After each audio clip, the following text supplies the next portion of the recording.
Bienvenue pour le dernier épisode de cet exemple 1. Rappelons que nous étudions la courbe définie en polaire par r de θ égale 1 moins 2 fois cosinus du nombre 2θ. À ce stade, nous avons vu que l'ensemble de définition de la fonction était l'ensemble des réels, puis nous avons réduit l'intervalle d'étude à l'intervalle 0 pi sur 2. Ensuite, nous avons dressé le tableau de variation, qui est donc le suivant. Puis, on a également réglé l'étape numéro 4, qui était de résoudre l'équation r de θ égale à 0, puisqu'on a vu que ça donnait θ égale pi sur 6 lorsqu'on travaillait avec θ entre 0 et pi sur 2. Donc ça nous donne ici l'étape 4 de régler également. Donc dans la vidéo qui nous concerne ici, on va faire l'étape 5, on va faire l'étape 7, et en fait on peut déjà constater que l'étape 6 n'a pas besoin d'être traitée, puisque pour les branches infinies, on a affaire à une branche infinie si lorsqu'on regarde dans le tableau de variation ici, si le r de θ tend vers plus l'infini ou moins l'infini à un moment donné. Mais là, compte tenu de ce qu'on a vu, ce n'est pas le cas, donc ça veut dire qu'il n'y a pas de branche infinie à étudier ici. Donc pour les étapes 5 et 7, on va quand même commencer par la 5, et on va aller étudier les tangentes au point remarquable, c'est-à-dire ici pour θ égale 0, θ égale pi sur 6 et θ égale pi sur 2. Donc faisons quelques rappels sur comment on détermine les tangentes à une courbe définie en coordonnées polaires.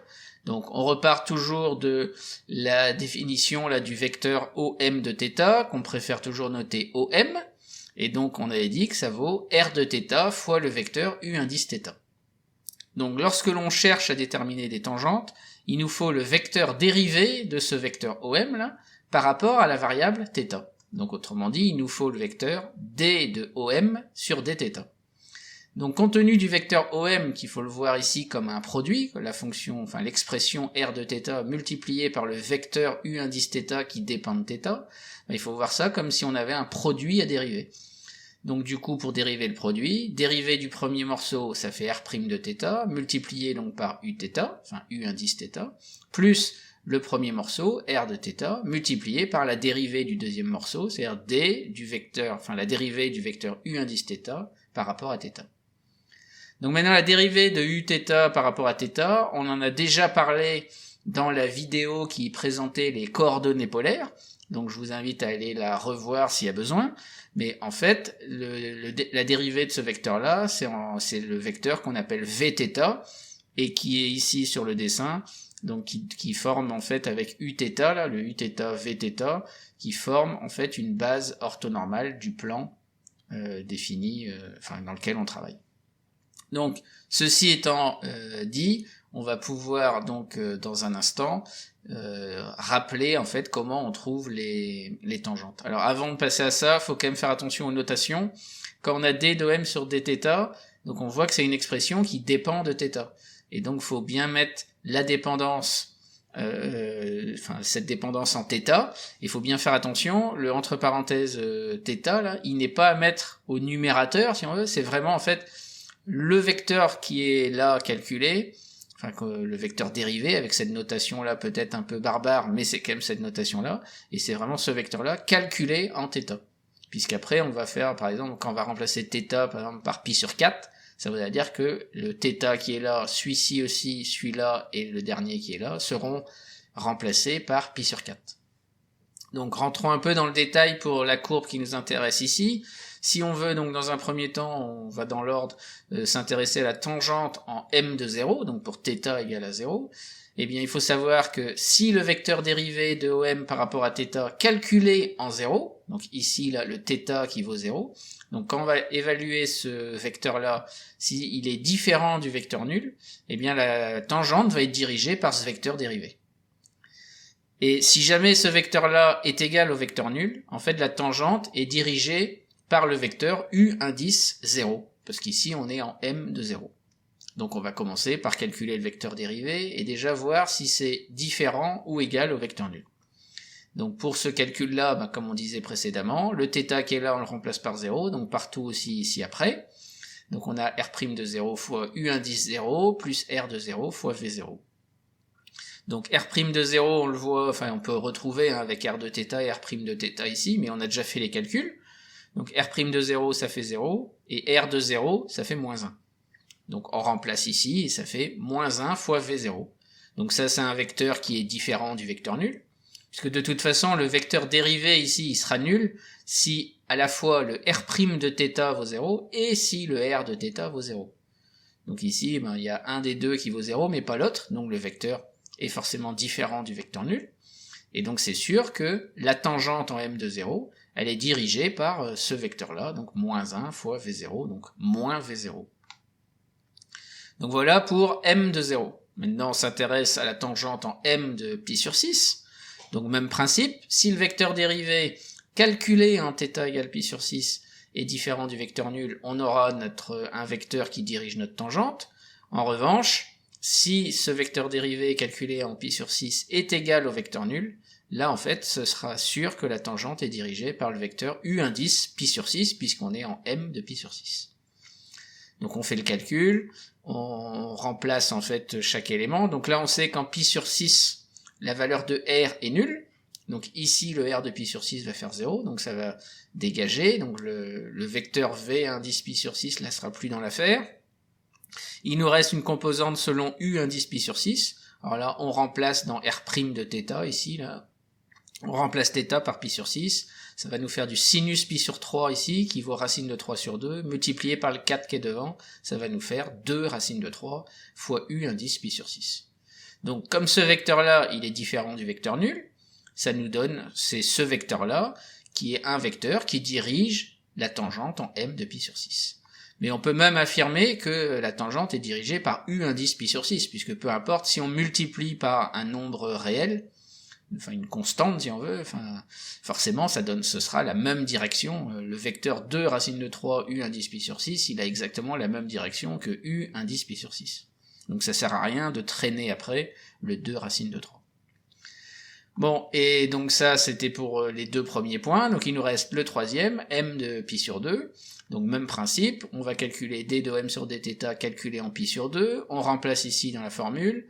On voit de toute façon là dans le tableau de variation que le R' de pi sur 2 vaut 0, donc ici ça fait 0, donc 0 fois u indice pi sur 2 ça fera le vecteur nul, plus R de pi sur 2 mais en fait qui vaut 3, donc là on va avoir 3 fois V indice pi sur 2.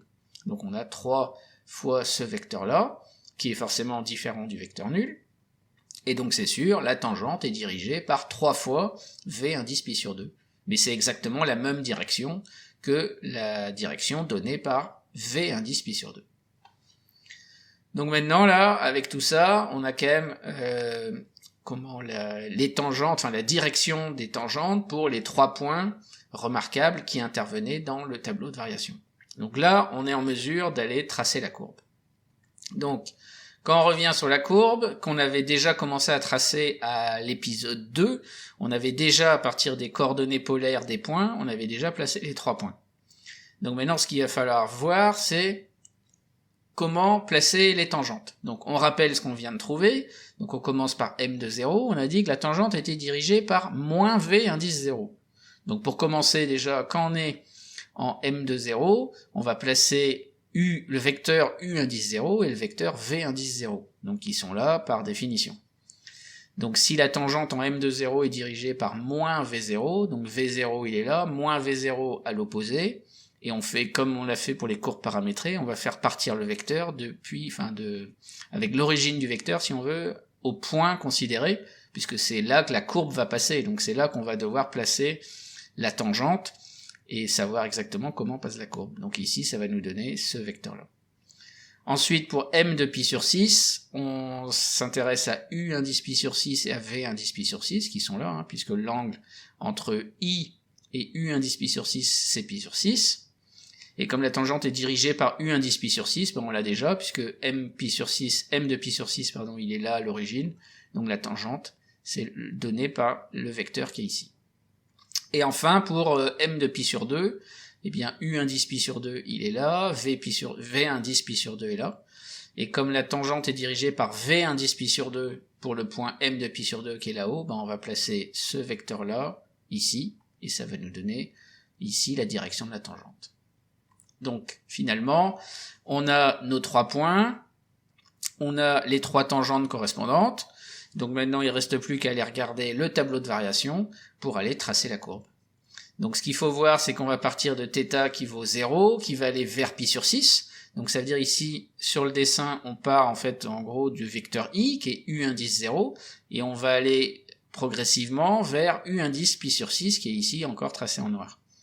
Mais là où il faut faire attention, c'est que comme r est négatif ici, quand θ est entre 0 et pi sur 6, r va de moins 1 à 0, ça veut dire que la courbe, elle ne va pas être ici dans la zone pour θ entre 0 et pi sur 6, mais le fait que r soit négatif, ça va envoyer les points à l'opposé, donc dans la zone ici, quoi.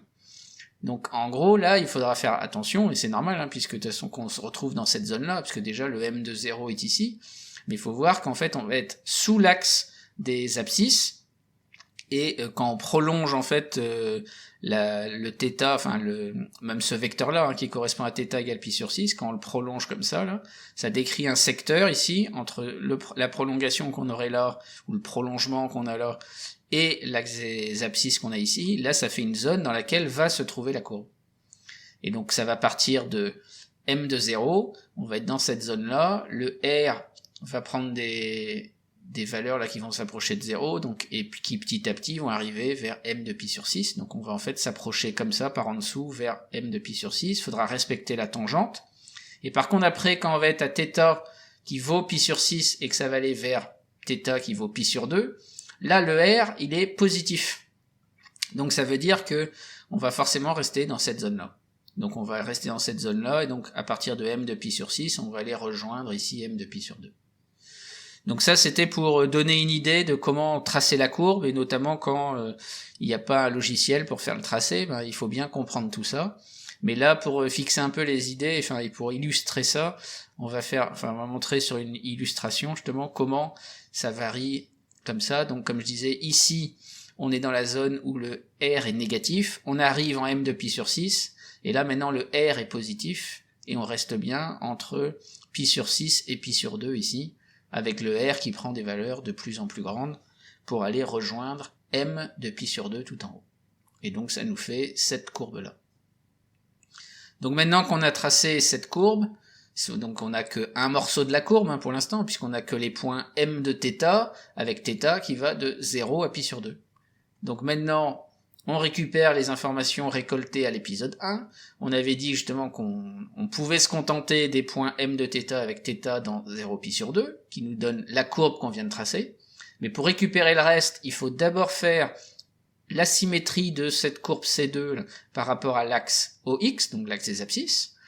Et puis ensuite, l'ensemble de la courbe qu'on aura récupérée, il faudra lui faire une symétrie par rapport au point O. Et comme ça, on aura toute la courbe. Donc on va mettre ça en pratique.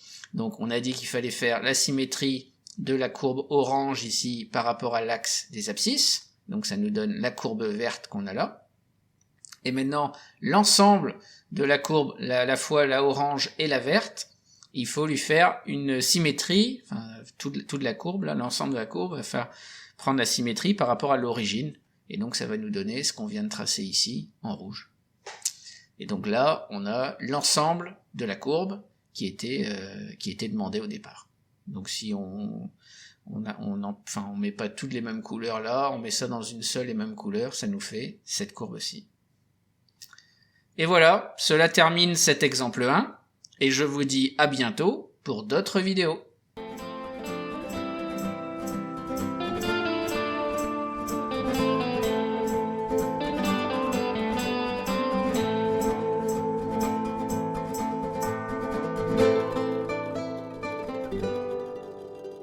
Thank you.